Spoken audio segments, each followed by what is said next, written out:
ओम श्री गणेशाय नमो। ओम नमः शिवाय।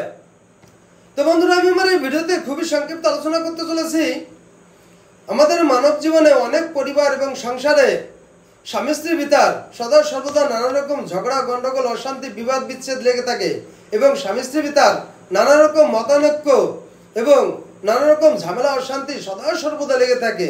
তো এর থেকে সম্পূর্ণরূপে মুক্তি পেতে এবং স্ত্রী তার স্বামীকে বাধ্য এবং বশে আনতে আমি আমার এই ভিডিওতে খুবই শক্তিশালী এবং পাওয়ারফুল একটি টোটকার কথা আলোচনা করতে চলেছি।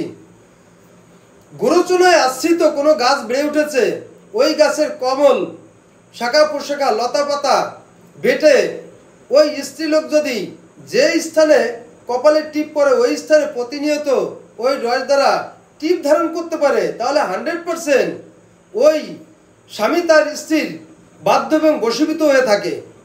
তো বন্ধুরা এই টোটকাটি পরীক্ষিত। তো এই টোটকাটি কোনো স্ত্রী যদি তার স্বামীর জন্য প্রয়োগ করে থাকে তাহলে 100% স্বামী স্ত্রীর ভিতর মিল মহব্বত তৈরি হয় এবং সদা সর্বদা ওই স্বামী তার স্ত্রীর বশে এবং বাধ্যে থাকে। তো বন্ধুরা এই ছিল আমার এই ভিডিওর মূল সংক্ষিপ্ত আলোচনা। নমস্কার।